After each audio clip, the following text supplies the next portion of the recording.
Hey everybody, my name is Sean, and welcome. Not really sure what to do with this first video. I really wanted this to be something that serves as kind of an introduction as to who I am, what I want to do here, and something that I've been meaning to do for a long time, but finally I've just decided to go for it. So figure it might be good I introduce myself to you guys, as I'm going to be asking you to watch my content. So good that you get to know me a little bit. Again, my name is Sean. I am a 28-year-old living out here in California. A little bit of background about me. Grew up, went to college, did the thing, was a college athlete, did track and fields all throughout high school, and then eventually got a scholarship to go to University of California, San Diego, doing all three jumps, actually: high jump, triple jump, and long jump. So I was by no means the fastest. I could not run a long distance. I even got winded on the warm-up laps, but I could jump. So that was good. After college, in which I studied, I originally went in with the desire to be an economics major, but my dreams were quickly shattered when I failed Math 10B 3 times, passed on the third. So if we're going by years done of math, I have enough to have a math minor, but, I digress. I eventually switched over to communications and business in my junior year, and then ended up graduating on my fourth year. After college, I went out into the real world. I tried to get some licensing done for my securities licenses, my Series 63, my Series 7, my life accident and health insurance. I passed the life accident and health insurance. I ended up not passing the Series 7, but I had spent so much time studying by then that I had to get a job. So my first job was a medical device recruitment. I was a third-party recruiter. So if you guys work in the medical device field, or you work in any type of environment where people are calling you, people are messaging you on LinkedIn, things like that, I was that guy. In that job, I got real good at leaving voicemails. I got very good at being able to cold call, which was, I think, a very good skill for me to have learned. But after a year or so, doing well in sales, I figured it's probably not my thing. Didn't really find a whole lot of fulfillment out of it, but it was fun. I enjoyed the people that I worked with, and still am pretty good friends with one of the people I met there to this day. I eventually went to work at a financial advising office, where I was just working client service. I helped open accounts. I helped process payments, things like that. Eventually, I worked up enough trust in the company to develop myself into a trader. So I helped carry out some of the basic trades that the firm needed to execute on behalf of its clients. So started out very basic, and then eventually I was handling about 80 to 90% of the firm's trading just on my own. So from 6:30 to market close, I was the guy, From there, on top of all while maintaining my client service role, I eventually really started to enjoy the process of learning about the financial world. So much so that, coupled with my desire to teach and my enjoyment of teaching, I developed a financial education course where I taught basic financial literacy to people who didn't have any, right? Who kind of grew up in a background where they didn't learn about finance, or really lacked fundamental concepts and understandings to be dangerous in a world where, quite frankly, things are run by finances. Your ability to manage your own finances really can dictate a lot of your day-to-day successes and happiness. So developed that curriculum, started administering the course, and found a lot of success. A lot of people loved it.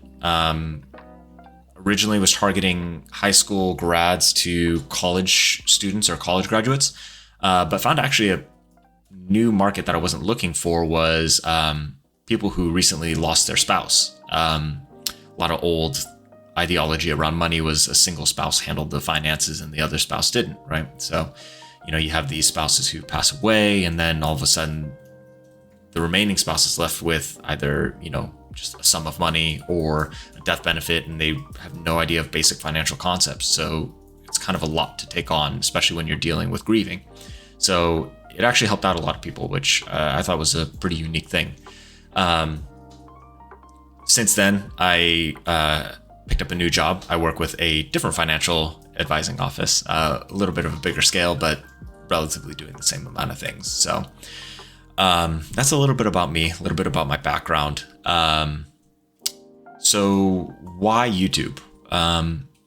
I've always had a fascination with making videos, developing content, things like that. In high school, late high school, and then into college, I actually had a YouTube channel where I taught people how to play League of Legends. So that was fun.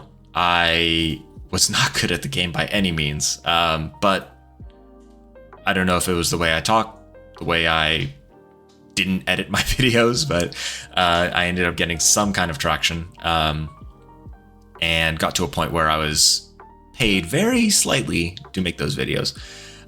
Eventually, though, with track, school, significant other, and making the video content, it just wasn't scalable for me. So I ended up hanging up the shoes when it came to the YouTube game, and I really missed it. I love creating content. I think more importantly, I love learning things, and I love teaching people things. I always think that if you learn something for yourself, it's always going to be worth it. But if you can learn something and translate that knowledge to somebody else, and save them the time that it took you, and afford them the opportunity to avoid all of your failures, it can kind of be a mutually beneficial thing. So that always interested me. But I also suffer from having this sort of imposter syndrome, as why would anybody want to learn from me? I'm just some random person, and that was honestly what stopped me from making a lot of content that I've wanted to make over the years. But I recently was watching a YouTuber that my girlfriend had recommended to me. His name is Ali, and he recommended this book called Show Your Work. And I read a little bit of it. Honestly, I'm only like 20 pages in right now, but worked up enough motivation and desire to say, hey, I'm fine being an amateur. There's some kind of beauty in the process of not just trying to make everything perfect, right? I think that was what I always aim for, is I always try and overthink things and over perfect things before I present them to somebody, because I don't want them to look at me as an amateur. But you know what? Screw it. I think it's okay to be an amateur, I guess. So that's kind of why I started now and why I've wasted all these years. But, what's the quote? The best time to start was a year ago, but the second best time to start is today. So here we are. So what do I want to do with this channel? Honestly, it's kind of an enigma right now. I think the biggest thing is that I want to produce content about my journey of learning, right? I like teaching people, I like learning things, and I think sharing that knowledge and sharing the process with people who are kind of in a similar situation is valuable, right? There are so many people that I see that I think of as untouchables, because they're so far ahead of me that I couldn't even fathom taking some of the advice that they recommend, because it's I'm not even close. So I don't know, just being a real world example, I guess, would be a cool thing to do with this channel. Helping out some people if anyone needs some help and something that they're going through, or a stage that they're stuck at in life. I think that'd be a pretty cool thing to do. When I was making YouTube content, I was very active in the comment section. So I'm hoping that's something that I get to do this time around as well. Something that I can respond to comments, kind of build a community, and just help people. I think that'd be really cool to do. So likely the content that you'll see here is probably just going to be random ramblings, maybe me talking about a topic here or there.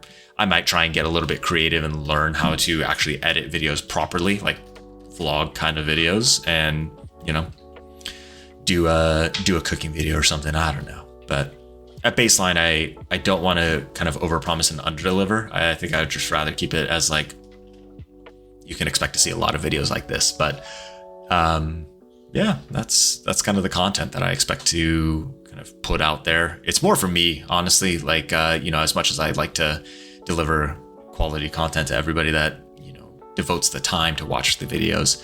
But ultimately, that's what burnt me out on the last endeavor. Was I started to get too consumed with like, oh, I'm actually making some money off of this. And at the time where I was making no money because I was in college, it was cool. And then I started to kind of feel a little bit like, well, I'm making good content, but I'm not making the money I think I deserve off of it. And I kind of got a little bit jaded there. And, that was a factor that came into me deciding to stop. But this time around, it's different. In all candidness, I work a very well-paying job. I have no need that can't be met with my finances and how I've set myself up. Don't really have any worries. So this isn't really anything that I'm doing for a career. This is more of something that I'm doing out of a passion. This is something that I've always wanted to do, never really worked up the courage to do it, but thank you, Ali. I'm showing my work. So, here we are. And like I said, it really did take me so long to do this just because, like, why would anyone want to learn from me? Why would, people trust anything I say? And then it kind of is like a very pompous thing to think like, wow, I'm such this like role model that someone out there is going to watch a video of mine and think like, wow, that's like a big brother status kind of guy, and like, while that is what I would love to be one day, only child, so I never could be a big brother. But it'd be cool, like, I think that there's a lot of influence out there that's, some good, some bad, but, I'm a pretty straight shooting guy. I'm not maybe the coolest guy, but, I am me. And hopefully that's, kind of an inspiring thing to other people. What do I look to get out of this channel? Really, I have a lot of thoughts of things that I want to do from a creative outlet standpoint, and this is just gonna be where I dump it all. And if you want to watch and if you want to join along, that'd be great. I would love to have a captive audience. I would love to build something with everyone, kind of get to know a few of you, and I think that'd be a fun time. So that's kind of what I'm looking to get out of it, and just something that I can document my journey as well, right? Because as much as I would want a viewer who's on the same path or on a similar path of growth or, of some progression, right? Like career progression, dealing with one's own emotional progression, life, whatever, right? Like we're all kind of at different phases of our journey. So, I'm going to document mine so that I can look back, or I can say like, wow, where was I at 28? Where was I at 29? So maybe a little bit of like a video diary, if you will. But ultimately, it is a self-serving passion that I hope you guys get value out of, and that you can enjoy, and that can hopefully add some value to somebody's life as much as it has valued mine, or added value to mine. So I guess the final thing in conclusion is, what you can expect if you do end up deciding to stick around, I don't know, watch a few more videos, is just rambling, honestly. Like just me having fun doing whatever I want to do. Any video that seems exciting to me, I'm going to make it. And I hope production gets better over time, but if it doesn't, that's fine. I think I just need to put the pen to the paper and just start making these videos, or press a record button and put my face on a video or something like that, however that goes. But yeah, well, I don't think that there's really anything else for me to cover on this first video. There's really no schedule, honestly. Like I know, from my YouTubing days, you always want to develop a schedule. You always want to release at the exact same day, at the exact same time, and build consistency with your audience. But truthfully, I don't know when I'm gonna have time to make these videos. But if I do, I will make one and I will publish it. I don't know what interval that would be, but you know what? We're gonna figure this out. It's gonna be a work in progress, and I'm excited. So hopefully you are too. If you are watching this and you did take the entire time to hang out to the very end, thank you. I appreciate that. It means a lot to me. So I have a few ideas. have some videos I want to make. Hopefully I can make one soon. And we'll go from there. But if you made it to this point, thank you very much. I appreciate you. Hopefully I'll see you again. And if I don't, have a wonderful day.